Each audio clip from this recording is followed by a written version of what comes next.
had some questions about servitors from Martin Navarro, which I found quite pertinent, so I thought I'd do a whole video to actually answer those questions. They were revolving mostly around a servitor which is created for money and prosperity, specifically.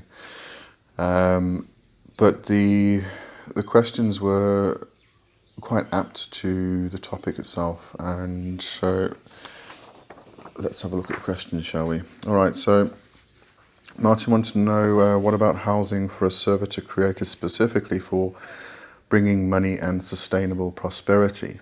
What is a good house and how to feed such a servitor? There's no hard and fast rules when it comes to, well, a lot of things in magic generally. But when it comes to servitors and, you know, the form they take, the housing that you actually create for them, there really are no hard and fast rules. You are limited purely by your imagination. So a house for a money and prosperity servitor can be anything from a rock to a piggy bank. You could use a wallet, your wallet for instance. He actually asked, would it be wise to house a money servitor in my wallet or in my bank account? You can use your wallet that you carry around with you, or you can use an old wallet and put that on your altar, for instance, or a purse or something like that. It's related to money, and therefore it brings money to mind and prosperity to mind whenever you look at it and work with the servitor, which helps with the process, obviously. But really, there's no limits, and there's no rules as to what you can use or what you should use. The servitor is an energy form, and that energy form has been programmed to do particular things. And the house that you actually put it in, or the thing that you actually house it in order to keep it in one space so you can feed it and then it can go off and do its thing, is just purely a body. You could literally use anything. As I say, you can use a piggy bank. I actually have an old piggy bank which is actually a house, which is actually quite cool.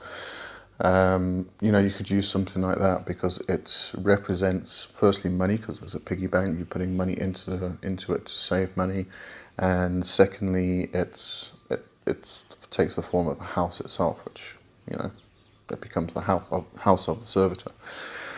But really, as I said, it can be a rock, it can be a feather, it can be literally anything that, when you look at it, brings to mind the purpose of the servitor. So if you go to the bank, for instance, and outside the bank there's a rock, you pick the rock up, take it home, house the servitor in that rock. That rock has come from the bank, therefore it represents to you the bank, therefore it represents money, represents prosperity, and represents fortune. So, you can do something like that. It's really up to your imagination. A wallet is a good idea. You can take the sigil of the servitor, put it onto a piece of paper, and fold that up and put it into your wallet, and you can actually carry the servitor around with you in that fashion, in order to attract money into your wallet, which means into your bank account, which means that you generate more business, or you generate more money in some fashion. And then actually feeding the servitor. So Marvin asked, should I use money or prosperity oils or alcohol to feed the servitor? In this case, money and prosperity oils are actually pretty good. But also you can use herbs, cinnamon, thyme, herbs that actually have a representation to money and prosperity. And just coming back to the housing quickly, I spoke about the Jupiterian box, Jupiterian money box, prosperity box, a while ago, or in some previous video. And you could do something similar in that respect. So you could actually get a box, draw the sigil of the servitor on the top of it, for instance, or you can draw Jupiterian symbols. You can do the pentacles of Jupiter on the top of the box or somewhere around the box, and then inside the box you could put the sigil of the servitor. You know, the design becomes personal. But you have a box which represents your servitor, and that can become your house or the servitor's house.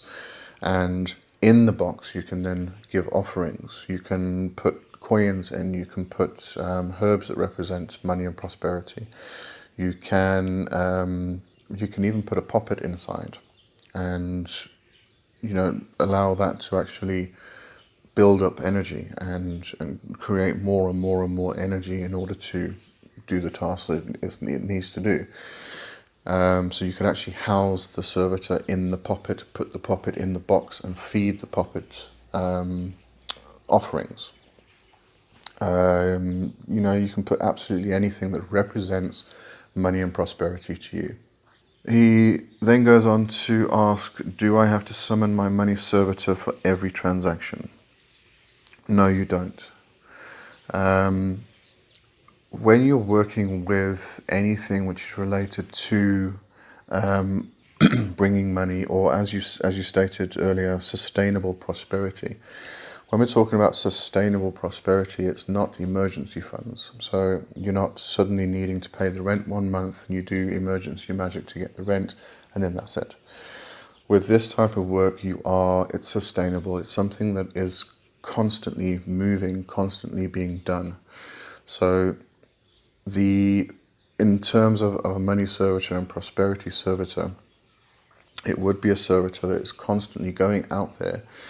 If you have a business, it's trying to find new clients, new prospects, new avenues to make money. Whether you've got a business or you don't have a business, if you're employed, you may find that there are other avenues that you can actually pursue in order to bring more money into your bank account, which go over and aboard your actual normal salary. Birds are very loud today.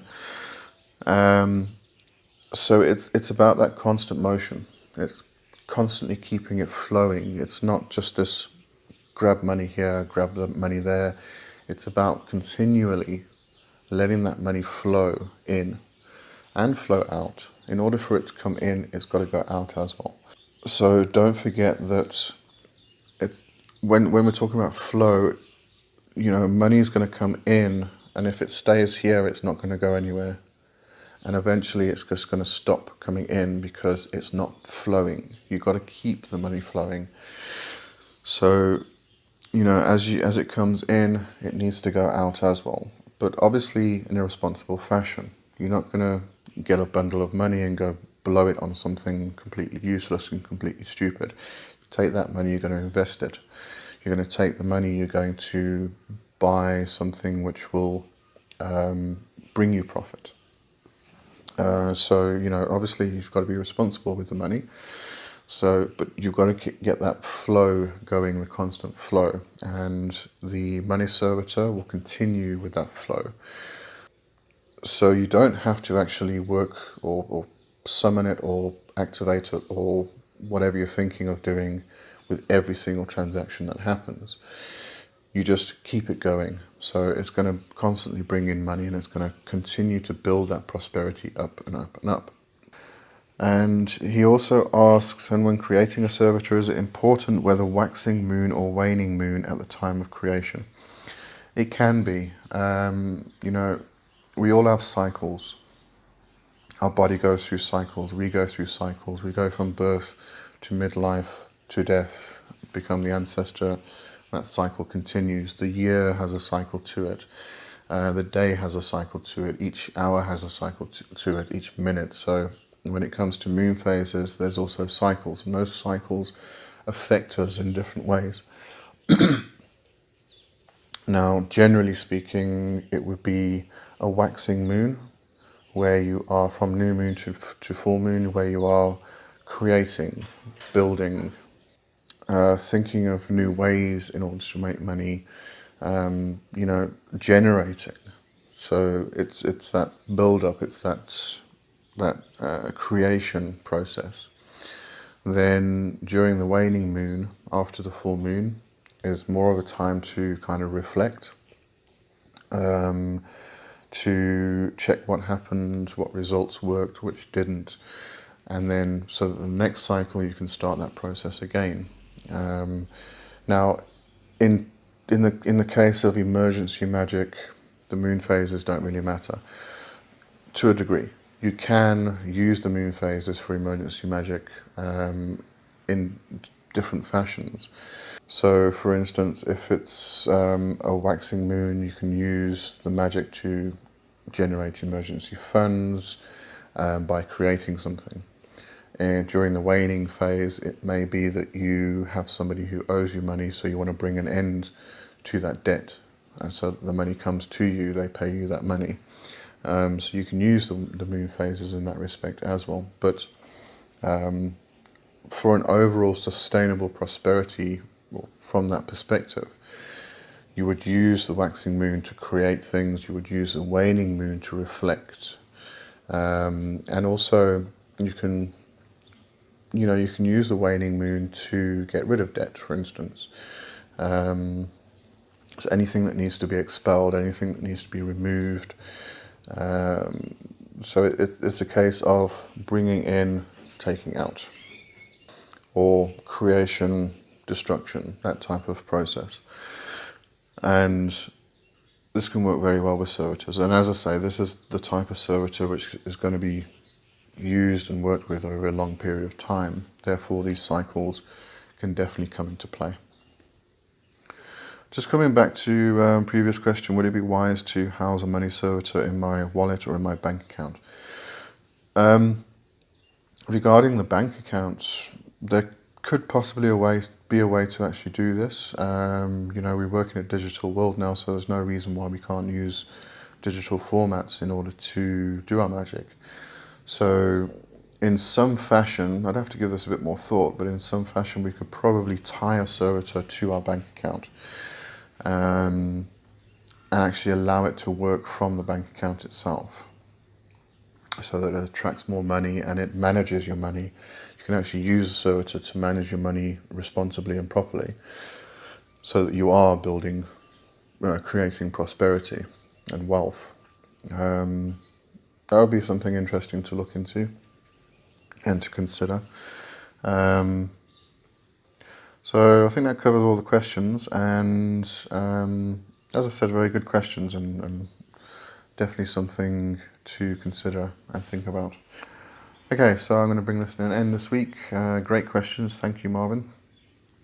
And I hope you all have a great week. If you can join us on Friday for the Black Hat Chat at 4 p.m. GMT, please do so. We are continuing with the tools of witchcraft, which is focused a lot more on the tools of traditional witchcraft, which can be quite different.